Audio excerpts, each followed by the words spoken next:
अस्सलाम वालेकुम दोस्तों अॼु असां ॻाल्हाईंदासीं खाधो कीअं खाइजे, कहिड़े लेवल सां खाइजे।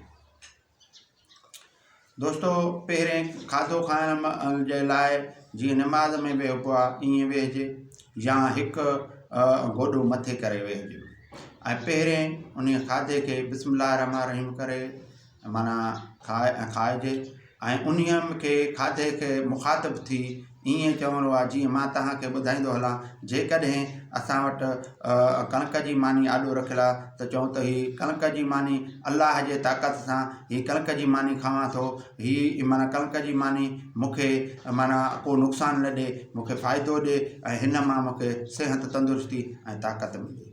ॿी ॻाल्हि त जेकॾहिं को कंहिं सां अक़ीदो रखे थो, कंहिं बि बुज़ुर्ग औलिया अल्लाह पीर फ़क़ीर सां, त उन्हीअ जो बि नालो खणी उन खाधे खे मुखातिब थी चए त उन्हीअ जे दुआ सां हीउ खाधो मूंखे ताक़त ऐं सिहत सलामती ॾिए। ऐं उहो खाधो जेॾी महिल खाइजे त उहो खाधो हौरियां खाइजे। जीअं उहो खाधो माना में खाधे में उहो लुआब जेको असांजे वात में लुआब हूंदो आहे उहो सवायो शामिलु थिए त जीअं आसानी सां उहो हज़म थिए, सुठे लेवल सां हज़म थिए। जेकॾहिं तव्हां उन खे घणो चॿाड़ींदव त उहो सिहत लाइ मुफ़ीद रहंदो ऐं उन्हीअ जे घणे चॿारण जे करे खाधो बि थोरो घटि खाइबो आहे। छो त हीअ जेके असांजा जेके हलनि था हीअ हलबाटियूं त उहे ई असांजे दिमाग़ खे ॼण महसूसु कराईंदा, सवायो चॿारण सां महसूसु कराईंदा त ॼण चओ त असां ड्रॉ कयोसीं। उन में खाधे में ॼण बरकत पवंदी आहे ऐं उहो खाधो जल्दी में हज़म थी वेंदो आहे। खाधे खाइण दौरान विच ते पाणी पीअजे। या रसूलुल्लाह सल्लल्लाहु अलैहि वसल्लम फरमायो त विच ते पाणी पीअजे। जेकॾहिं खाधो खाओ था त उन्हीअ जे विच ते पाणी पीओ, पोइ उहो खाधो जल्दी में हज़म थी वेंदो। दोस्तों जेकॾहिं तव्हां ॾींहं में 2 दफ़ा या 3 दफ़ा खाधो खाओ था त उहो खाधो माना टेम सां खाओ, खणी 2 दफ़ा खाओ या 1 दफ़ो खाओ। जीअं मां तव्हांखे ॿुधाईंदो हलां त मिसाल ॻाल्हि कयां, 1 बजे मानी खाधी अॼु त सुभाणे वरी 1 बजे खाइणी आहे। वरी जेकॾहिं हू 3 बजे खाईंदो त उहो हुन जे सिहत लाइ हानिकार साबित थींदो। छो त जेकॾहिं हू 1 बजे न खाधई, 3 बजे खाधई त हुन जे मादे मां खाधे खे माना हज़म करण लाइ तेज़ाबियत उभरंदी आहे। उहा पंहिंजे टेम ते उभरंदी त जीअं मां खाधे खे हज़म कयां, मगर हू मादे खां जॾहिं उहो तेज़ाबियत उथंदो खाधे लाइ हज़म करण लाइ त उन्हीअ खे त माना उहो खाधो जो न हूंदो त उहा तेज़ाबियत मादे खे माना ज़ख़म करे छॾींदो आहे। ऐं मां तव्हांखे ॿुधाईंदो हलां त तिब में आहे त मादो माना सभिनी बीमारियुनि जी माउ आहे। तंहिं करे टेम सां खाधो खाईंदो त मादो माना सही रहंदो त सिहत सॼी सही रहंदी। दोस्तों जेकॾहिं तव्हां खाधे जे लेवल सां मां तव्हांखे ॿुधाईंदो हलां त माना पेट भरे बि खाधो न खाओ। जेकॾहिं पेट भरे खाईंदो त बि नुक़सानकार आहे। पेट खे 3 हिसनि में तक़सीम कयो, हिकु हिसो पाणी लाइ, ॿियो हिसो मानी लाइ, टियों हिसो हवा लाइ।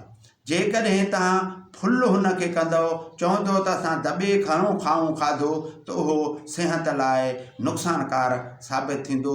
मिशन ते इंजन ते लोड पइजी वञे थो।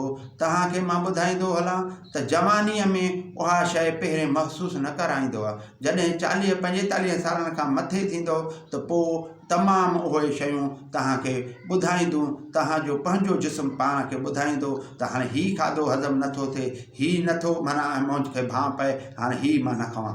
इहो इन्हीअ करे जो तव्हां हद खां वधीक खाधो खाओ था। पेट त पंहिंजो आहे, पर हिकिड़ा माण्हू पंहिंजे घर मां नाश्तो करे जॾहिं निकिरंदा आहिनि वरी वेंदा आहिनि ॿिए हंधि त ॿियो को मानी पियो थो खाए, सलाह कंदसि त उते वेही वेंदो, खाइण खे न छॾींदो, उतां खाईंदो।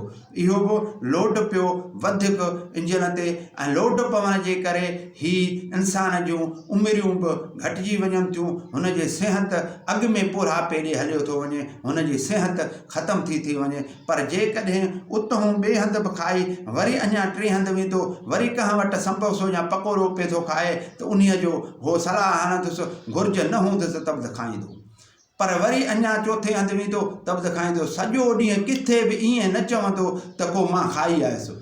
इहे तबियतूं आहिनि। किन माण्हुनि जूं तबियतूं अहिड़ियूं आहिनि जो सिर्फ़ु घरों खाई निकितो, हाणे जिथे बि सलाह थिएसि सवाइ उन टेम जे वरी किथे बि चक न हणंदो, किथे बि खाधो न खाईंदो, किथे बि। उहे माण्हू पंहिंजे सिहत जा ख़ैर खां, पंहिंजे जिस्म जा माना ख़ैर खां, पंहिंजे ॾील ऐं बुत ऐं पंहिंजे काठ कद खे बहाल रखण जी कोशिशि कंदा आहिनि। उहे माण्हू ॾाहा आहिनि जेके पंहिंजे सिहत सां कोन खेॾंदा आहिनि। हिकिड़ा माण्हू जेकॾहिं जिथे बि वेंदा आहिनि उते चवंदा आहिनि अॼु न खाईंदासीं त पोइ कॾहिं खाईंदासीं, अॼु ढओ करे खाईंदासीं, पोइ उन्हनि जूं सिहतूं तबाह थी वेंदियूं आहिनि, उहे सदाईं बीमारियुनि में वकिलियल हूंदा आहिनि। पर जेकॾहिं त माना मां तव्हांखे अञा हिकिड़ी ॻाल्हि तव्हांखे ॿुधाईंदो हलां त माना कॾहिं तव्हां चांहि पीओ था, चांहि जा तमामु शौक़ीन आहियो त चांहि पीओ था त चांहि बि ॻुड़ या मिठाई सां करे या मिश्री सां करे, माना उहो चांहि मिश्री उन में कुटे ऐं उहो विझो त उहे बि तव्हांजे सिहत लाइ तमामु सुठो साबित थींदो, ऐं उहे उन में तव्हांखे शुगर न थींदो। असुली तव्हां उहो पंहिंजे जिस्म जो ख़्यालु कयो, खाइण जा माना अहिड़ो खाओ जंहिंमें सिहत में सुधारो अचे, सिहत में माना सिहत सही रहे ऐं सिहत में ऐं हुनजी तबियत में को लाहो वाहो न अचे ऐं सदाईं तंदुरुस्त रहे। महिरबानी। अस्सलाम वालेकुम।